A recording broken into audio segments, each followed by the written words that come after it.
প্রত্যেককে স্বাগত practical wisdom ফিলসফিতে। আজ আমাদের আলোচনার বিষয় হিউম থেকে পাশ্চাত্য দর্শন সেকেন্ড সেমিস্টারে কী কী 2 নম্বরের প্রশ্ন আমাদের করতে হবে। দেখো, হিউম কিভাবে মুদ্রণ এবং ধারণার মধ্যে পার্থক্য করেছেন, এই প্রশ্নটা যদি 2 নম্বরের আসে তাহলে তোমরা কীভাবে লিখবে। প্রথমে বলবে যে হিউমের মতে এই যে মুদ্রণ, এটি মূল প্রত্যক্ষ বিষয় এবং ধারণা হচ্ছে তার প্রতিলিপি বা নকল। মুদ্রণ হচ্ছে সজীব ও স্পষ্ট, কিন্তু ধারণা হলো মুদ্রণের ক্ষীণ ও অস্পষ্ট নকল। ইন্দ্রিয়জ বা মুদ্রণ সজীব ও স্পষ্ট, কিন্তু ধারণা হলো ইন্দ্রিয়জের ক্ষীণ ও অস্পষ্ট নকল। ইন্দ্রিয়জ ধারণার পূর্বগামী যদি ও কোনো কোনো ক্ষেত্রে ধারণার ও ইন্দ্রিয়জ হয়। সকল প্রকার সংবেদন ও কামনা ও আবেগ যখন আমাদের মনে শক্তি ও তীব্রতা নিয়ে প্রথম প্রবেশ করে তখন তাকে বলে ইন্দ্রিয়জ। আর ইন্দ্রিয়জ সম্পর্কে যখন আমরা চিন্তা করি তখন তা হচ্ছে ধারণা। তাহলে ইন্দ্রিয়জ অভিজ্ঞতার সাক্ষাৎ উপাত্ত, কিন্তু ধারণা হচ্ছে পরোক্ষ উপাদান। সংবেদনমূলক ইন্দ্রিয়জ অজ্ঞাত কারণ থেকে আসে, তা হিউম কখনো কখনো বলেছে, কিন্তু ধারণার কারণ হচ্ছে ইন্দ্রিয়জ। তাছাড়া প্রত্যেকটি সরল ধারণার অনুরূপ কিন্তু ইন্দ্রিয়জ থাকবেই। এর পরের প্রশ্ন দেখো যে বাস্তব ঘটনা সংক্রান্ত জ্ঞান কী। তাহলে অভিন্নতা বা তাদাত্ম্যের সম্বন্ধ, স্থান ও কালগত সম্বন্ধ এবং কার্যকারণ সম্বন্ধ, এই 3 প্রকার দার্শনিক সম্বন্ধ হচ্ছে বাস্তব ঘটনা বিষয়ক জ্ঞানের সঙ্গে কিন্তু যুক্ত।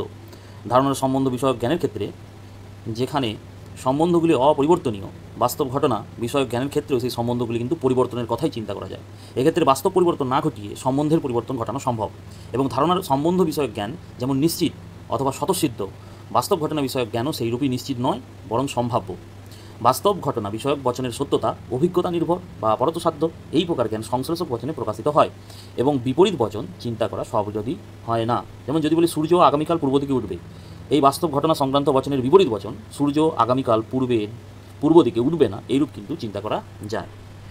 পরের প্রশ্ন, কিভাবে হিউম আত্মার অভিন্নতার সমস্যা সমাধানে সচেষ্ট হয়েছেন। হিউমের মতে আত্মার অভিন্নতার ধারণায় বিশ্বাসটি কল্পনাজাত।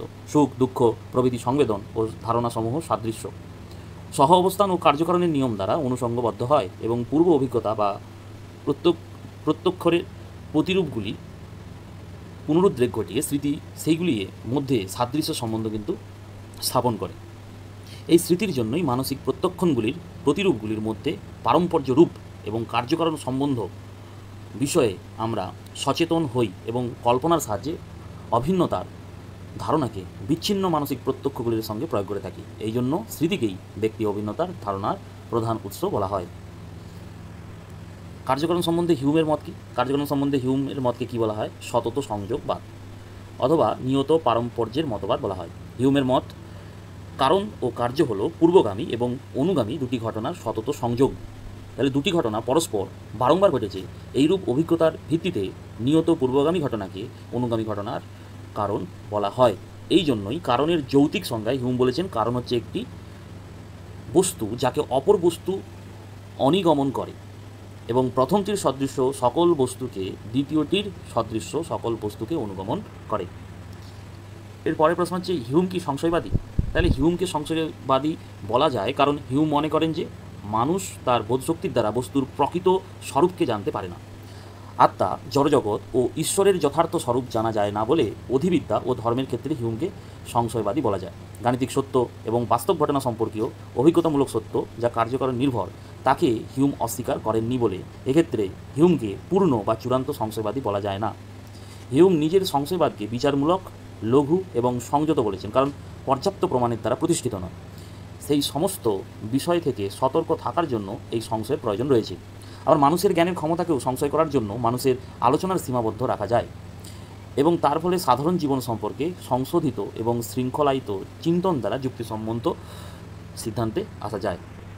পূর্বগামী সংশয়বাদ কি? যে সংশয়বাদের সমস্ত রকমের আলোচনা ও দার্শনিক মত প্রতিষ্ঠার পূর্বগামী এবং প্রাসঙ্গিক বিষয়ে আলোচনা ও অনুসন্ধানের পূর্বেই যে ক্ষেত্রে সংশয় প্রকাশ করা হয় তাকে পূর্বগামী সংশয়বাদ বলে। উদাহরণস্বরূপ তিনি ডেকার্টের সংশয়বাদের কথা কিন্তু উল্লেখ করেছেন।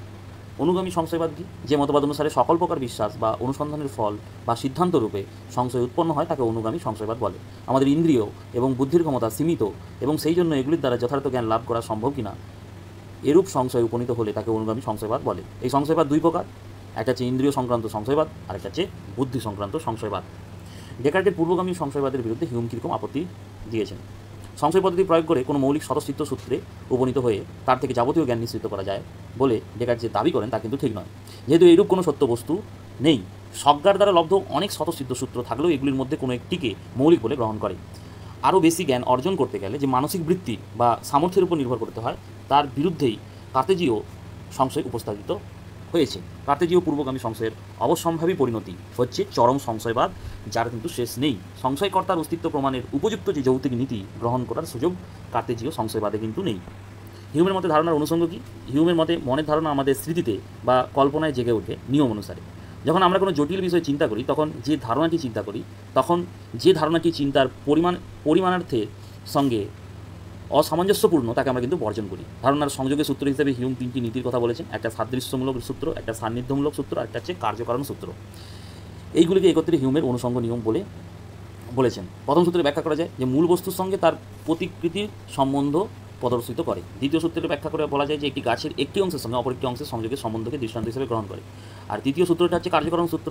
এই সূত্রের ব্যাখ্যা প্রসঙ্গে তিনি আঘাতের সঙ্গে ব্যাখ্যার সংযোগের সম্পর্ক কিন্তু উল্লেখ করেছেন। ধন্যবাদ।